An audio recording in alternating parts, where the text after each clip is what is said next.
Olá, a graça e a paz da parte de Deus, nosso Pai, e da parte de nosso Senhor Jesus Cristo, seja com você. Você já ouviu falar em Barnabé? Olha essa música.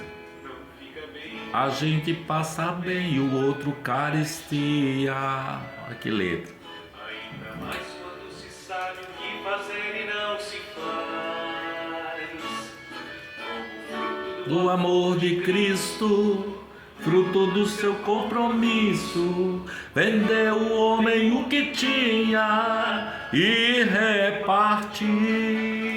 E era o seu nome Barnabé, natural de Chipre, também chamado de José das Consolações, homem bom e piedoso, cheio de fervor e fé, homem de Deus. E quando Saulo converteu-se a Cristo, lhe faltou amigo, alguém que fosse companheiro, fonte de consolo e Barnabé, natural da cidade de Chipre. fruto do amor de Cristo, fruto do Vamos meditar. compromisso, foi um homem procurá-lo, dando-lhe a mão. Vamos meditar tendo como referência de amor esse rapaz chamado Barnabé. E eu quero ler o texto que está aqui em Atos dos Apóstolos, capítulo 4,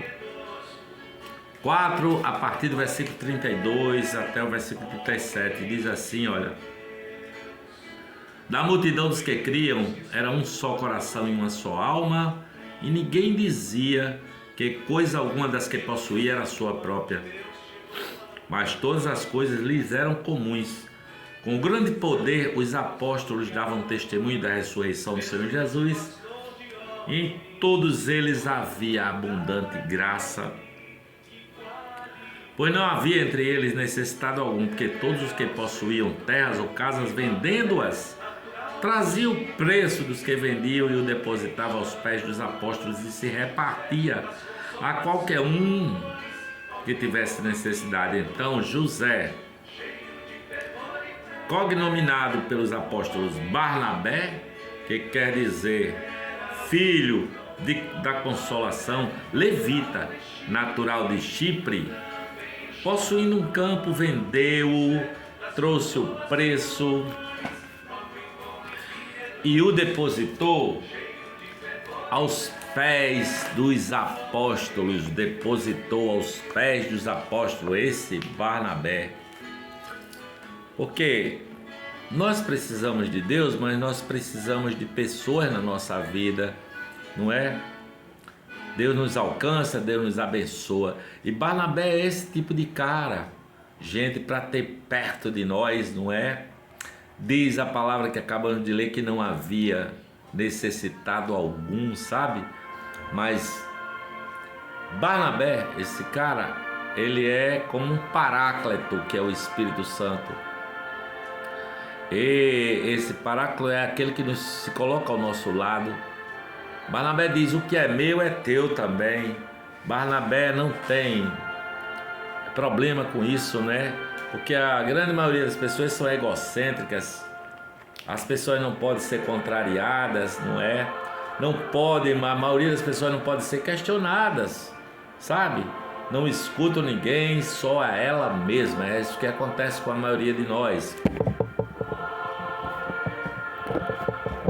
Só escutam a ela mesma, não é? Só tem uma satisfação própria, não é? E usam muitas vezes o próximo para ter a sua própria satisfação. Barnabé é o oposto disso.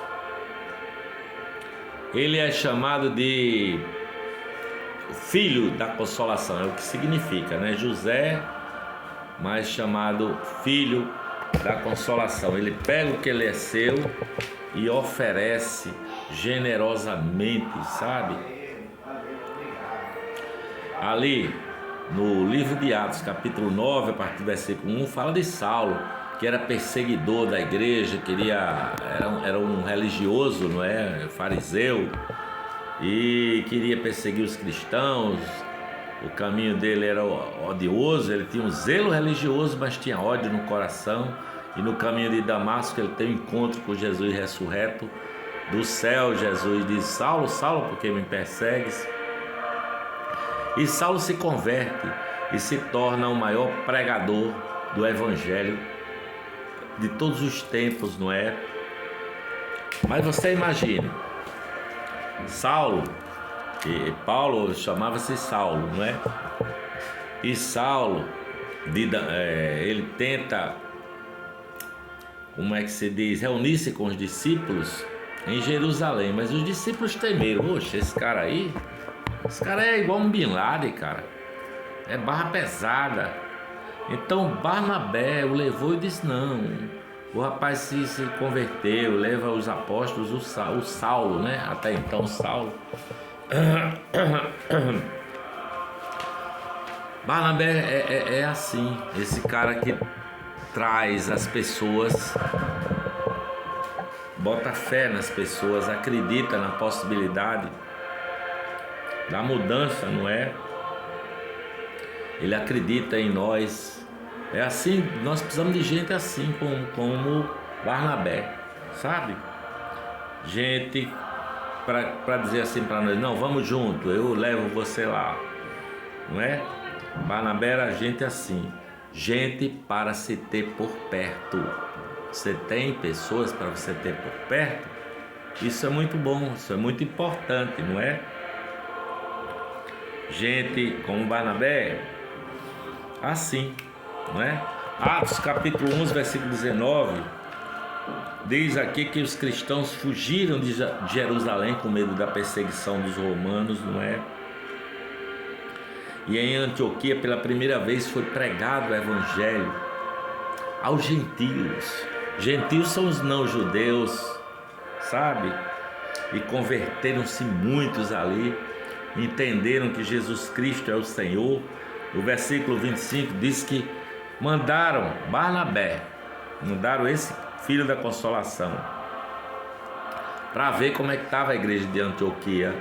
E ele viu a graça de Deus ali, se alegrou, sabe? Houve uma grande alegria, a alegria de Barnabé, esse cara que se alegrou imensamente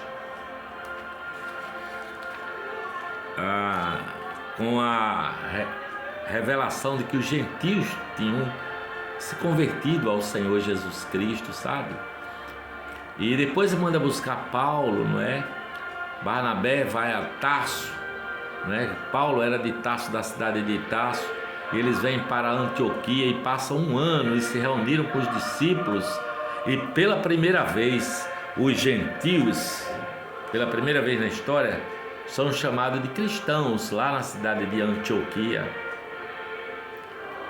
E capítulo 13 de Atos, de versículos 1 e 2, diz que na igreja de Antioquia havia professores e mestres, tipo Barnabé, Simeão, Lúcio, Manaém e Saulo, não é? E Saulo de Tarso. E eles adoravam, sabe? Eles receberam o Espírito Santo, eles jejuavam, não é? E ali separaram Barnabé e Saulo para a obra que os tinha chamado, e enviaram esses caras para a igreja de Antioquia. Foi a primeira viagem missionária, sabe? Atos capítulo 13, versículo 13 diz que Paulo e seus companheiros, quem são os companheiros? Barnabé. Você veja que Barnabé agora é citado não mais pelo nome, mas como um companheiro de Paulo, não é? Porque Barnabé é gente que não disputa liderança, sabe?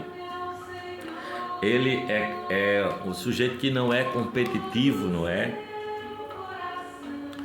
Capítulo 15, versículo 36, diz que Paulo, voltando para visitar os irmãos, não é? Para ver como eles estavam, queria levar João Marcos, não é? E eles se desentenderam com Paulo, porque Paulo disse: não, esse cara, não, se ele for eu não vou, e a confusão se estabeleceu, e houve uma grande contenda entre eles, de tal maneira que